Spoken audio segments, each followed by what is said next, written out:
Welcome back मेरे प्यारे बच्चों। आप सभी का स्वागत है मेरे चैनल पर। जैसा कि आप सभी जानते हैं, अभी तक मैंने आपको हिंदी के बेसिक में काफ़ी कुछ पढ़ाया है, जैसे कि स्वर, व्यंजन और दो व्यंजनों को जोड़कर कैसे पढ़ते हैं वो भी। तो आज मैंने सोचा आपको स्वरों की मात्रा और उन्हें व्यंजनों के साथ कैसे प्रयोग करना है यह सिखाऊं। तो आइए पहले मैं आपको स्वरों के चिन्ह से रूबरू करवा दूं। तो पहले अगर हम अ की बात करते हैं तो अ का कोई मात्रा नहीं होता है। जब आ की बात करते हैं, आ की मात्रा बस एक खड़ी पाही होती है। जैसे आप देख सकते हैं, आ में अ और आ में के सिर्फ इतना अंतर है कि अ में एक और खड़ी पाही नहीं है और आ में एक खड़ी पाही है। तो बस यही बात है कि आ की मात्रा में बस यही खड़ी एक पाही एक्स्ट्रा होती है, जो कि इसका मात्रा बन जाती है। छोटी ई की मात्रा एक खड़ी पाही और पहले साइड से एक छोटा सा ढलान, बड़ी ई उसकी खड़ी पाई और दूसरे साइड से ढलान। इन दोनों को पहचान आप इस प्रकार से सकते हैं कि आप जब कभी भी कोई एक व्यंजन लिखेंगे और अगर आपको उस पे छोटी की मात्रा लगानी है, तो अगर आप उसके पहले से मात्रा लगाएंगे तो ये छोटी ई की मात्रा हो जाएगी, और अगर आप उस व्यंजन के बाद से उस पे मात्रा लगाएंगे तो यह बड़ी ई की मात्रा हो जाएगी। इस प्रकार से आप आसानी से सीख सकते हैं कि आपको कब छोटी ई की मात्रा लगानी है और कब बड़ी ई की। और जैसा कि मैंने आपको पहले ही बताया था, छोटी ई को हम लोग हमेशा जल्दी से पढ़ते हैं, जैसे ई। और अगर बड़ी ई की बात करें तो उसे हम आराम से पढ़ते हैं, जैसे कि ई। इन चीज़ों का जब हम शब्द लिखते हैं उसमें काफ़ी प्रयोग होता है। उसके बाद ऊ की बात करें तो ऊ का आप देखते हैं कि वो कुछ इस प्रकार से जाता है, और अगर बड़ा ऊ का दूसरे तरफ को। फिर अगर हम री की बात करें तो री के लिए बस एक छोटा सा ऐसा होता है, जो कि किसी भी व्यंजन के नीचे कुछ इस प्रकार से लगता है।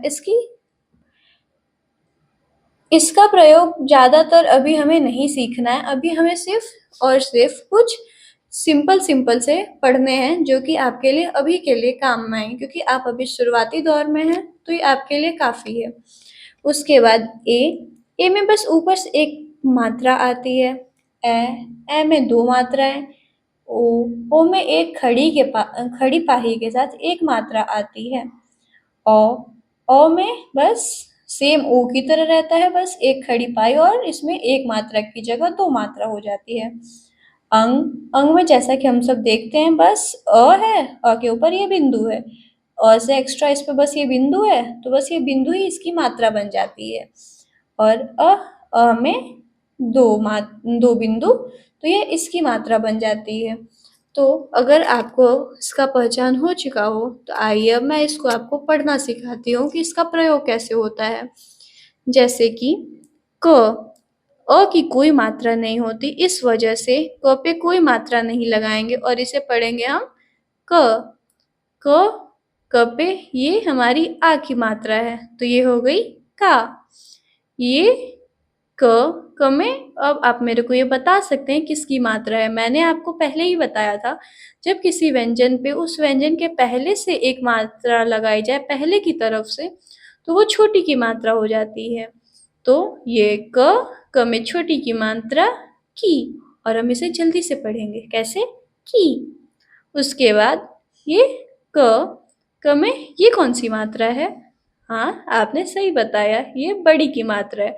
क्यों? क्योंकि ये व्यंजन के बाद से आ रही है इसके ऊपर पे, तो ये बड़ी की मात्रा। और क में बड़ी की मात्रा हम इसे कुछ देर तक बोलेंगे, जैसे कि की। ये की और ये की, इन दोनों में यही अंतर होता है। उसके बाद क, मैंने आपको पहले ही छोटे ऊ की मात्रा दिखाई थी, जो कि कुछ इस प्रकार से जाती है आगे की तरफ। तो ये हमारा हो गया कु, इसे भी हम जल्दी से पढ़ेंगे कु।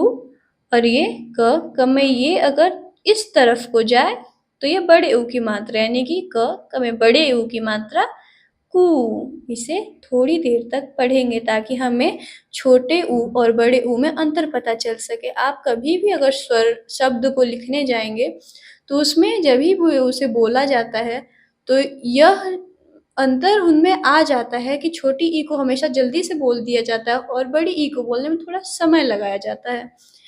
इसके एग्ज़ाम्पल्स मैं आपको आने वाले वीडियोज़ में करवाऊँगी, तो इसके लिए आप मेरे वीडियो में बने रहें। चलिए आगे पढ़ते हैं।